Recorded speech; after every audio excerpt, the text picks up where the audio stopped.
How many titles is too many titles? That's the real question we got to be asking these days. But AEW appears to think that another title belt is needed, and quite frankly, I disagree. We're going to take a look at the belt, what it's going to be used for, and why I think it's a bad decision. Also, in addition to that, we got a pretty big TNA departure. Former world champion has gone from the company, and we are going to talk about some drama surrounding the WWE and one of their top stars missing WrestleMania, and it's all coming up right here, right now on the Ango Show.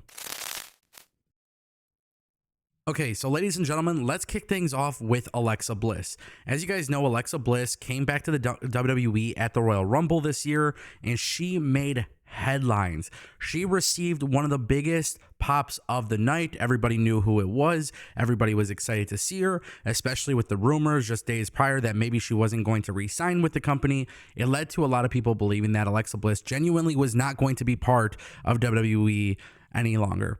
Well, now what's crazier is we saw her a little bit on SmackDown, and then they took her off SmackDown, and then they brought her back again on SmackDown. And, well, Alexa Bliss will not be competing at WrestleMania. And this has led to a huge uproar by fans on social media. Now, I actually understand the frustration because this is WWE doing a start and stop push. And by them doing so, it just shows that either they don't really have their creative plans figured out for Alexa Bliss, or it just shows that WWE had a plan and didn't stick with it. Now, for those who are unaware, Alexa Bliss was supposed to be part of the Wyatt Six, and they've already begun those teases and things like that. And I do genuinely believe she is going to be part of the Wyatt Six. But the Wyatt Six have not appeared on television since the last time that they were on Raw with Karrion Kross and the Final Testament. So this is where things get a little bit more interesting because SmackDown had picked up the Wyatt Six from, the transfer portal, and then basically we haven't seen them. And yes, we got those teases with Alexa, but we never really got it to amount to anything. So the real question is, what is really going on with Alexa Bliss? Well, she took to Twitter and left a very simple tweet, basically just acknowledging the fans who are speaking up for her about her absence from WrestleMania. And quite frankly, I think that's even pushing the conversation even further.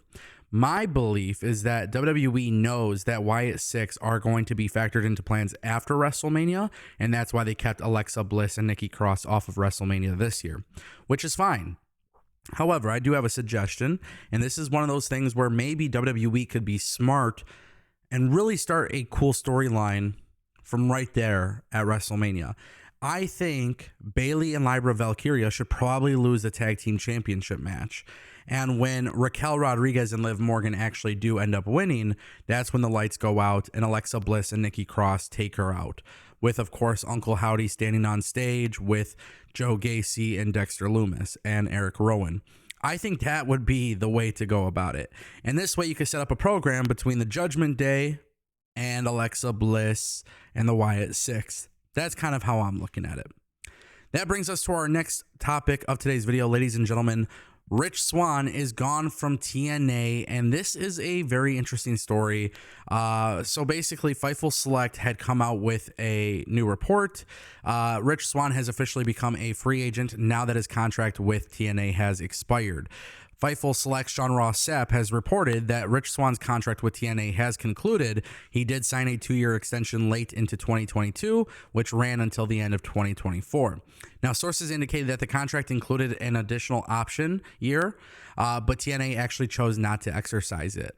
Now, we haven't seen him, on TV, but it was said that Rich Swann was actually present for both days of the recent TNA television tapings in Orlando. His last appearance was on the summer of 2024. He, voluntarily entered a substance abuse rehabilitation program following a public intoxication arrest. He made his return in ring for Pro Wrestling Revolver and has been working the indies ever since. Now, Rich Swann is one of those guys I am always going to have a lot of respect for in this business. Very, very, very great talent. And, it was cool when you hear that he voluntarily checked into the rehabilitation. Obviously he understands that he needed to make some changes, and he made those changes, right? And that's good. He identified a problem. He's trying to fix it. Cool.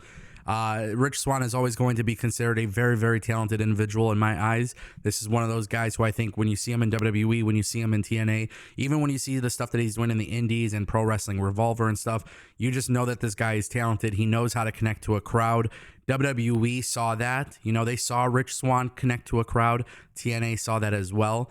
So with him leaving TNA, what I genuinely hope to see is that Rich Swann is on track, doing well, is healthy, and then when possible, whatever company it may be, I don't care. I don't care if it's NWA.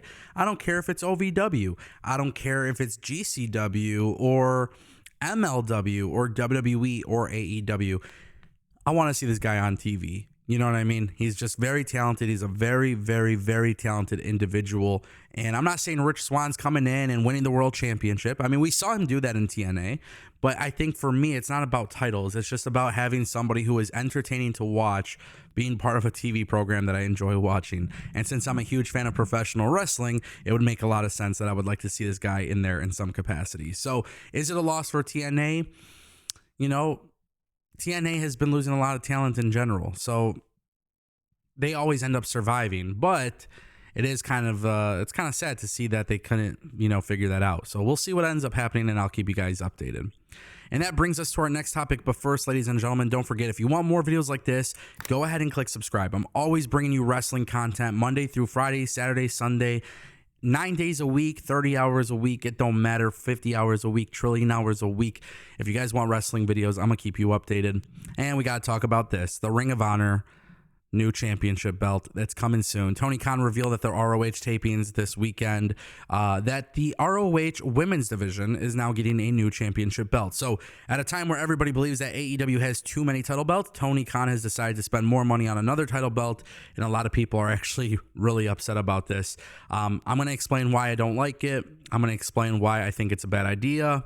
And you guys may or may not agree. But basically, after Collision in Massachusetts, for the ROH tapings, Tony Khan made a surprise live announcement that the ROH Women's Pure Championship is officially on the way. And there's going to be a new inaugural tournament that's going to kick off at Supercard of Honor.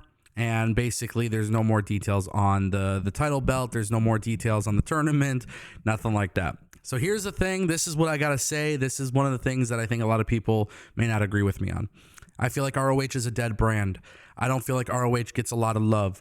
I don't think ROH is actually productive for the growth of AEW. So with that being said, I'm not the only one who apparently thinks that. I think a lot of people who are even the most diehard AEW fans have a hard time getting on board with what Ring of Honor is. Ring of Honor is not an enjoyable product to watch. I think Ring of Honor is a dead brand. I think Tony Khan having ROH the way it is, it's a lot better than when Sinclair Broadcasting owned it, that's for sure. And it's cool that Tony Khan employs a lot of people and pays a lot of people to be on there. But I don't think it's cool that Ring of Honor is being used the way that it is. It is very clear that Ring of Honor is not an interesting property. And if you don't believe me, then tell me why no TV network is willing to invest in a billionaire's wrestling show when they're already investing in his other wrestling show. There's got to be a little bit of a better way to go about this, and I think the best way to do it is to utilize ROH as a developmental system, calling up talent to Dynamite and Collision. But when you have guys on the main AEW show going into Ring of Honor and things just don't make sense, it's doomed. So let me know what you guys think in the comment section down below. Thank you so much for watching, and I'll see you next time.